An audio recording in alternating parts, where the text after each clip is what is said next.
fundadores de Efectus y hoy vengo a hablarles de algo que me cambió la forma de pensar el desarrollo, las feature flags. Quiero arrancar con una pregunta y es que levanten la mano quienes rompimos algo en producción alguna vez. ¿Hoy? ¿O cuántas veces nos pasó de hacer un deploy un viernes a la tarde y arrepentirnos en el momento? El problema que teníamos es que tradicionalmente deploy y release eran la misma cosa. Cuando mandábamos el código a producción, automáticamente quedaba activo para todos los usuarios, pero eso, el mundo del software fue cambiando. Hace mucho tiempo que venimos hablando de continuous integration, continuous deployment. Cada vez queremos deployar muchas veces en el día, experimentar, lanzar en distintas etapas, y ahí es donde entran en juego las feature flags, que son una herramienta muy simple, pero con un gran impacto. Entonces hoy vengo a contarles un poco de mi experiencia, cómo las he usado, para qué sirven y algunas lecciones aprendidas. ¿Qué son las feature flags? Una feature flag es una condición en el código que te permite prender o apagar una funcionalidad sin tener que hacer un nuevo deploy. Así es simple. Tenemos una condición que chequea algo y determina si hay que renderizar el checkout B2 o el checkout B1. Así de simple. Esto lo que hace es, el código ya lo tenemos en producción, pero no se muestra, no está activo, pero podemos activarlo cuando querramos, para quienes querramos. ¿Qué beneficios principales tenemos al usar feature flags? El primero es el de poder deployar sin miedo. Podemos enviar código a producción y dejarlo sin mostrar hasta que nosotros definamos. El segundo es poder hacer una experimentación controlada. Es decir, yo quiero lanzar una nueva feature, quiero no largarla a todos los usuarios a la vez, definir para un cierto porcentaje de usuarios o un cierto grupo de usuarios para que puedan experimentar y yo pueda analizar el comportamiento de mi aplicación. El tercer beneficio es que te da independencia. Por ejemplo, si nosotros tenemos un equipo de ingeniería y un equipo de producto, el equipo de producto puede apagar o prender funcionalidades sin depender del equipo de ingeniería. Y por último, te permite moverte rápido sin romper todo. A mí me gusta pensar las feature flags como el control remoto de tu producto en producción. Simplemente con un clic puedes cambiar el comportamiento de tu app sin tener que tocar el código y sin tener que hacer un nuevo deploy. ¿Cómo funciona? Vamos a hablar un poco de cómo implementarlas. A priori lo que podemos pensar es decir, vamos a hacer una implementación propia nosotros. Podemos definirnos un modelo feature flag con su correspondiente tabla en la base de datos. Nos definimos algunos métodos que nos ayuden para poder implementar esto, pero obviamente no queremos reinventar la rueda y en Rails existen gemas que ya nos dan esto totalmente solucionado, entonces es una buena decisión apoyarnos en eso. Flipper es una de las principales gemas, hay varias, esta es de las más usadas, no sé acá si ya algunos la han usado o no, ¿la conocen? Sí. Flipper es de las más usadas, entonces ahora vamos a hacer un paso a paso de cómo hacer un setup y cómo dejar una feature andando en producción con Flipper. Obviamente, al mencionar que es una gema, lo primero que tenemos que hacer es definirnos en nuestro Gemfile dos cosas. La primera es la gema Flipper, propiamente dicha, y la segunda, Flipper Active Record, que esto es el Storage Adapter. Flipper nos requiere definir un Storage Adapter. ¿Qué es? El Storage Adapter es el componente que nos define cómo y dónde vamos a guardar los datos de nuestra feature flag. Hay distintas opciones, Active Record es de las más usadas, es decir, la terminamos guardando en la base de datos de nuestra aplicación, pero hay otras opciones como usar Redis, o tenemos entornos distribuidos, o usar MongoDB o alguna otra, pero para el ejemplo vamos a usar Active Record. Como mencioné, que Active Record lo que hace es guardarlas en tablas, lo que tenemos que hacer es generar las migraciones para persistir el estado de nuestras feature flags mediante el comando flipper setup, que esto lo que hace es generarnos dos tablas en nuestra base de datos. La primera, flipper features. Acá vamos a tener una row por cada feature flag que nosotros vayamos definiendo, y la segunda es flipper gates, que es donde guardamos las condiciones de cada feature flag, es decir, si está habilitada o no, o si está habilitada para Flipper lo que permite es habilitarla para ciertos usuarios específicos, habilitarla para cierto grupo de usuarios o habilitarla para un porcentaje de usuarios, por ejemplo el 5%, el 50% o lo que sea. Toda esa información se guarda en la tabla Flipper Gates. Luego nos creamos el initializer, hacemos el require de los files y definimos Active Record como nuestro storage adapter. Con esto ya tenemos el setup. Muy sencillo, muy rápido. ¿Qué nos queda? Usar las feature flags en el código. Supongamos que tenemos, el ejemplo del checkout lo vamos a ver bastante seguido, tenemos definido la condición, si el nuevo checkout está habilitado o no para el usuario, y en ese caso renderizamos uno o renderizamos otro. Por defecto, todas las feature flags que vamos definiendo en Flipper vienen deshabilitadas. Entonces, lo que nos da es comandos que podemos correr en la terminal de Rails para poder activarlas. El primero, Flipper Enable, hace que la feature flag New Checkout se habilite para todos los usuarios a la vez. El segundo, el Enable Actor, lo que nos permite es de activarla para un usuario puntual. El Enable Group nos permite activarla para un grupo. Lo que vamos a hacer es en Flipper definir lo que se llaman grupos, y eso hace, lo que chequea es un grupo de usuario que cumpla cierta condición. Por ejemplo, administradores. Nosotros definimos el grupo admins y chequeamos si el usuario es administrador, si devuelve true va a entrar en ese grupo, si devuelve false no va a entrar en ese grupo. Y por último, el Enable Percentage of Factors nos permite en este caso habilitar la feature flag solamente para un 10% de los usuarios, que lo va asignando randómicamente a quienes sí y a quienes no.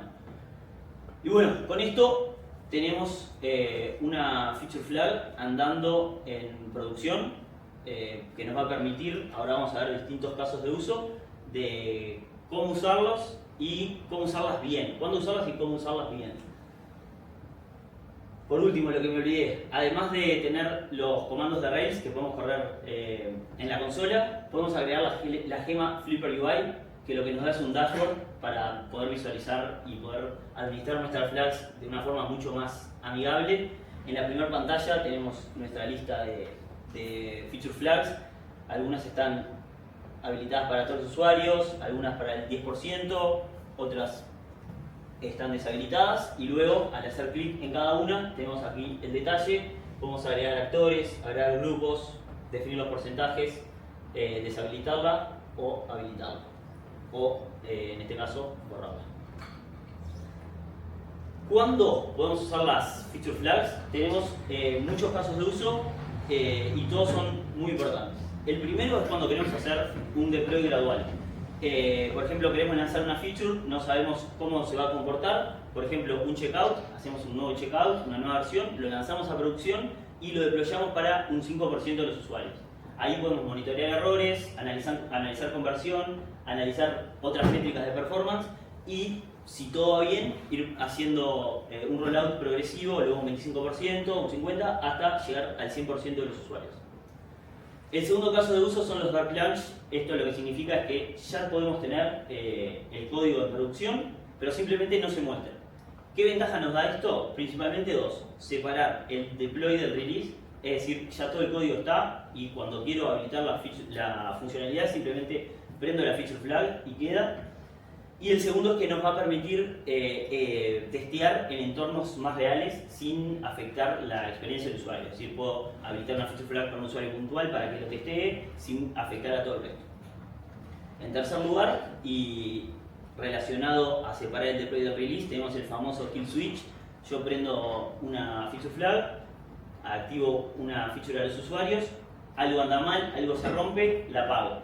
No tengo que hacer deploys de emergencia, no tengo que hacer rollbacks, que siempre eso es un estrés enorme. Acá simplemente deshabilito la feature flag y vuelve a ir por otro lado del código.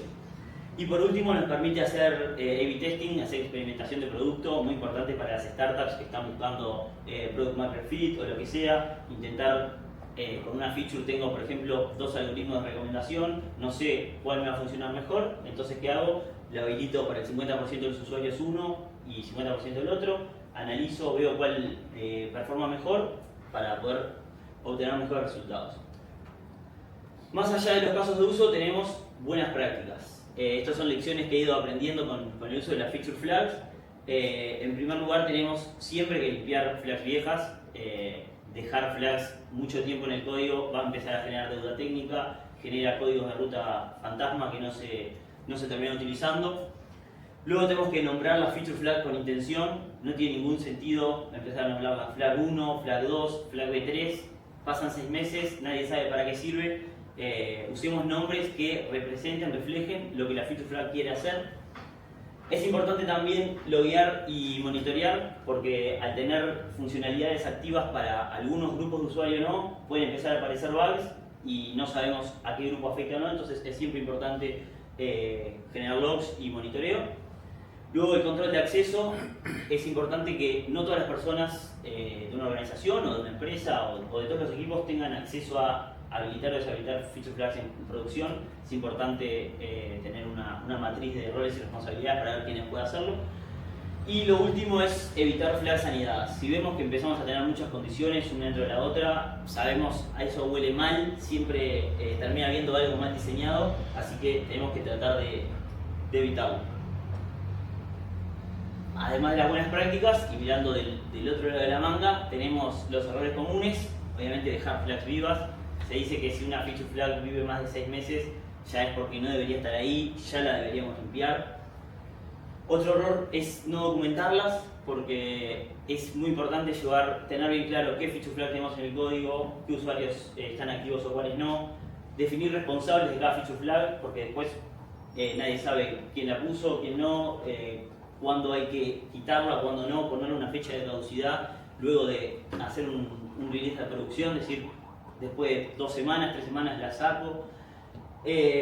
Usarlas como excusa para no borrar código, a veces nos da pereza hacer refactors, agarrar tickets de deuda técnica, no podemos usarlas como excusa para no borrar código, tenemos siempre que mantener el código limpio.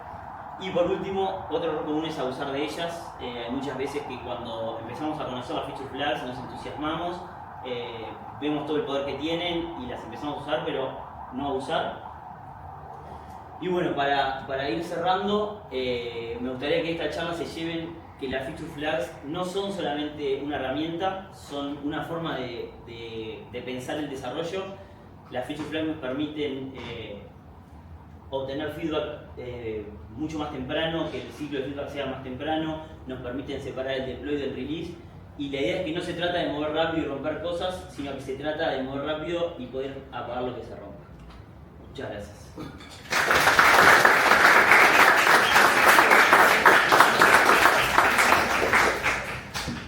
Si hay preguntas. Yo tengo una pregunta. Cuando dijiste que no hay que abusar de ellas, ¿vos cómo ves el caso de usar feature flags para prender features para cierto usuario porque ese usuario tiene un plan más grande, por ejemplo? ¿Un plan más grande en qué sentido? O sea, por ejemplo, que en tu aplicación hay plan pro y plan normal para los usuarios, y los plan pro los controlas con una feature flag que si tienes... Claro, sí. Sí, o sea, lo veo bien. Pero en ese caso, claro, no la borrarías nunca en ese caso porque... No, pero ahí lo que tendrías... O sea, estoy de acuerdo. Si vos querés analizar algún comportamiento de los plan pro, sí la deberías poner, pero en el caso que ya sabes que son dos caminos totalmente distintos, tu usuario frío y tu usuario pro, ahí obviamente no la pondría. Claro, ahí sería más can o otra librería de permisos, digamos. Pundit de autorización. Pundit, can, una de esas dos. Sí.